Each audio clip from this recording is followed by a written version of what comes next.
Novo dia, nova leitura, terça-feira estamos aqui juntos novamente na leitura do Arte do Impossível. Você já sabe, a gente está na página 161.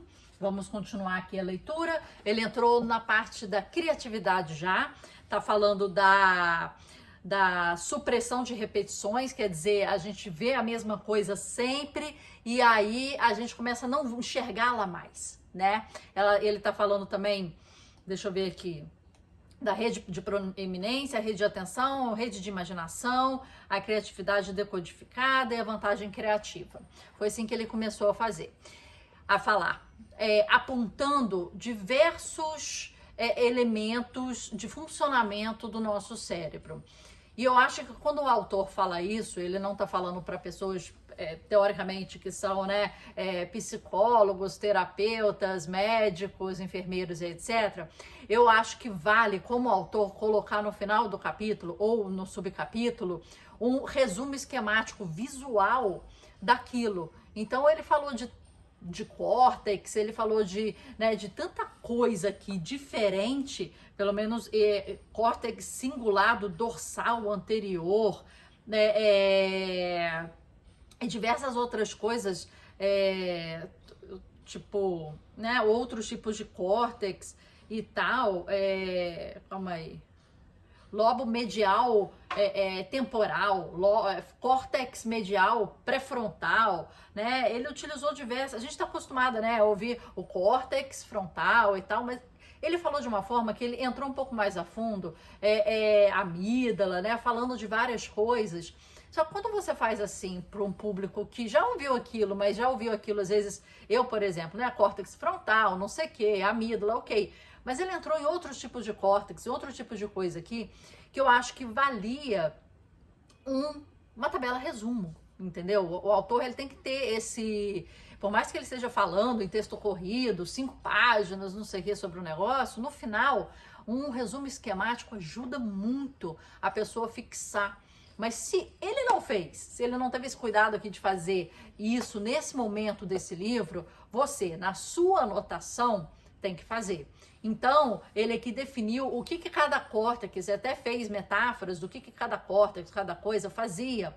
Então, vale você escrever lá no seu resumo inicial aqui do livro, tipo, córtex X, córtex medial pré-frontal, córtex singular, plum, um resuminho, tipo uma frase do que faz, né? Porque se ele tá colocando aqui, ele acha importante. Só que ele não entregou a informação de forma estratégica pra gente, entendeu? E a gente sabe que a gente vai esquecer disso daqui a pouco. É assim, né? A gente leu ontem e esqueceu hoje. Então, esse resumo esquemático tem que acontecer na sua anotação, já que o cara aqui não fez. Ok? Página 161, hackeando a criatividade. O termo hackear tem má reputação. Ele vem da decodificação e se refere a alguém que tenta adquirir controle sobre um sistema computacional, geralmente para propósitos ilegais. Desde então, a palavra se transformou um pouco, tornando-se uma forma abreviada de solução rápida ou atalho. Nenhuma dessas definições se aplica aqui. Em primeiro lugar, o sistema sobre o qual estamos tentando obter controle é nossa própria neurobiologia. Em segundo, quando se trata de manter o desempenho máximo, não há atalhos. Em vez disso, quando uso um termo como hackear para resolver uma abordagem para o desempenho máximo, o que realmente estou dizendo é descobrir como fazer a neurobiologia trabalhar por você e não contra você. Essa tem sido uma abordagem para realizações importantes desde o princípio desse livro e mais uma vez, nossa abordagem nesse capítulo aqui, em que voltamos nossa atenção às maneiras de aumentar a criatividade. 7 maneiras para ser exato. Ao longo do capítulo, pegaremos todas as formas científicas que acabamos de aprender e aplicaremos ao exemplo da criatividade. Identificaremos 7 estratégias para aumentar nossa habilidade de gerar ideias originais e úteis, explorando como essas táticas funcionam no cérebro e observando como podemos aplicá-las na nossa vida. Então, olha aqui, de novo ele coloca as palavras, né? Ideias originais e úteis. Número 1, então ele vai falar de 7 aí. Seja amigo do seu CCA. Quando os pesquisadores falam sobre criatividade, um dos tópicos mais importantes, mais frequentes da conversa a respeito do fenômeno é conhecido como insight. Essa é a experiência da compreensão súbita, o momento eureka, quando entendemos uma piada, solucionamos um enigma ou resolvemos uma solução ambígua. No entanto, ainda que o insight tenha sido reconhecido há muito tempo como importantíssimo para o mistério da criatividade, durante a maior parte do século XX, ele foi uma caixa preta. Isso mudou na virada do século XXI, quando Mark Beeman, neurocientista da Northwestern University, e o psicólogo cognitivo John Cunius, da Universidade Brazil, descobriram um jeito de elucidar o assunto. Beeman e Cunius davam uma série de problemas à associação remota, vulgo problemas de insight, e então usavam o EEG e o fMRI para monitorar seu cérebro conforme eles tentavam resolver os problemas. Então, assim, quando começa a colocar uma sigla, a pessoa já tem que dar o significado, né? Eu tô vendo aqui embaixo que CCA é córtex cingulado anterior, mas mesmo assim, a primeira vez que você apresenta, você tem que falar a que veio. EEG, fMR, não tô sabendo o que é ainda, né? Se vocês souberem, fala aí comigo, mas a pessoa, ela tem que colocar o que é, né? Tô com problemas com ele hoje, hein? Eu tô irritadiça com o Steven hoje. Pelo amor de Deus. Problemas de associação remota são quebras-cabeças de palavras. Os sujeitos da pesquisa recebem 3 palavras: perde, ama, mente, com uma 4ª palavra que acompanha cada uma. Nesse caso, a resposta é dor, como em perdedor, amador, dormente. Há pessoas que resolvem o problema usando a lógica, simplesmente testando uma palavra após a outra. Outras chegam ao resultado por meio do insight, ou seja, a resposta certa simplesmente vem à mente. E algumas ainda mesclam ambas as estratégias. O que Beeman e Cunius revelaram foi uma mudança notável na função cerebral. Um pouco antes de elas visualizarem um sistema que, mais cedo ou mais tarde, resolveriam através do insight, havia um aumento de atividade do córtex cingulado anterior, o CCA. Como já vimos, CCA exerce uma função tanto na predominância quanto na atenção executiva, e é a parte do cérebro que lida com a correção de erros, detectando sinais conflitantes. Isso inclui estratégias alternativas para resolver um problema, explica Cunius. O cérebro não consegue usar 2 estratégias diferentes ao mesmo tempo. Algumas são fortemente ativadas por serem mais óbvias. Outras são fracas e associadas apenas remotamente ao problema. Pensamentos estranhos, ideias distantes. Essas são as ideias criativas. Quando o CCA está ativado, ele consegue detectar as ideias não óbvias e fracamente ativas e indicar ao cérebro que volte a atenção para elas. Isso é o momento eureka. O que Beeman e Cunius descobriram é que o CCA é ativado quando estamos considerando essas ideias esquisitas. Essa é a rede de modo padrão, em busca de possibilidades, e a rede de proeminência, monitorando a atividade em modo padrão, sempre pronta para ser ativada caso essa rede encontre qualquer coisa interessante. Porém, o CCA também rege o passo final. Se encontrarmos uma coisa interessante, o CCA muda o modo da rede padrão e da rede de atenção executiva. E é o que nos permite começar o processo de consideração. Isso nos leva a uma pergunta importante. O que ativa o CCA? A resposta: o bom humor. Quando estamos de bom humor, o CCA é mais sensível a pensamentos incomuns e palpites estranhos. Trocando em miúdos, se o CCA ativo é a condição pronta para o insight, então o bom humor é a condição pronta para um CCA ativo. O oposto também é válido. Quando o bom humor aumenta a criatividade, o mau humor amplia o pensamento analítico. Quando estamos com medo, o cérebro limita nossas opções ao testado e aprovado. É o lógico, o óbvio e a certeza de que sabemos que funcionará. Quando estamos de bom humor, acontece o contrário. Nós nos sentimos seguros, protegidos, estamos aptos a dar ao CCA mais tempo para prestar atenção nos sinais fracos e também estamos mais dispostos a correr riscos. Isso é importante. A criatividade é sempre meio perigosa. Ideias novas geram problemas. Elas podem estar totalmente equivocadas, ser complicadas de implementar e ameaçar as instituições. Mas isso quer dizer que somos duplamente penalizados pela negatividade.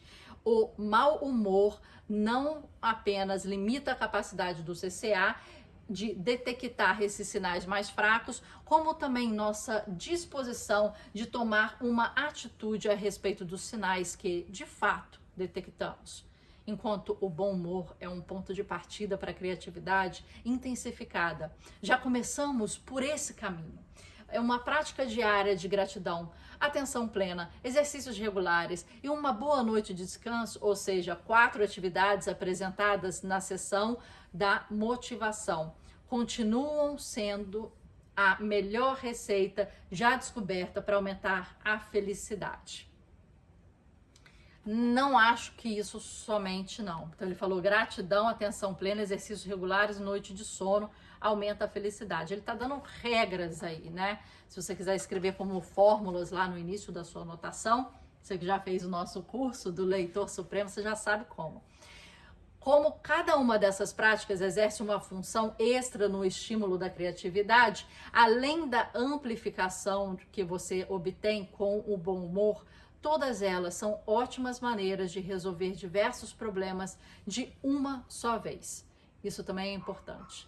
Pessoas de desempenho máximo são ocupadas demais para resolver um problema de cada vez. Elas estão somente à procura de soluções multiferramentas. Essas 4 práticas são impulsionadoras multiferramentas da criatividade, que turbinam nossa capacidade de transformar o original em algo útil. A gratidão treina o cérebro para focar em coisas positivas, alterando suas tendências de filtragem de informações, geralmente enviesadas. Isso impacta o humor, mas também aumenta o ineditismo. Em vez de estarmos acostumados com o negativo, o positivo muitas vezes é uma diferença bastante agradável. Uma vez que informações inéditas são o ponto de partida para um processo recombinatório da criatividade, a gratidão alimenta a rede de proeminência com mais matéria-prima. Então, o consequente bom humor confere à rede, em modo padrão, uma chance melhor de usar essa matéria para fazer algo surpreendentemente novo. A atenção plena ensina o cérebro a ficar calmo. Então, ele vai focando em coisas positivas. Outro ensina o cérebro a ficar calmo, focado e não reativo, basicamente ampliando a atenção executiva. Mas também acrescenta um ponto de espaço entre o pensamento e o sentimento. E, portanto, dá ao CCA mais tempo para considerar as possibilidades alternativas e distantes. O mais importante, O tipo de prática de atenção plena que você está usando é importante aqui. Práticas com base em foco, como acompanhar a respiração ou repetir um mantra, são fantásticas para o pensamento convergente. Mas o pensamento divergente, que muitas vezes sustenta essas conexões distantes, exige um estilo aberto de meditação. Um novo estilo aberto. Em vez de tentar ignorar pensamentos e sentimentos, permita que eles aconteçam, apenas não os julgue. Você está ensinando a rede de proeminência a monitorar as ideias geradas pela rede de modo padrão, sem a negatividade comum, que com frequência provém do ato de monitorar esse fluxo de consciência.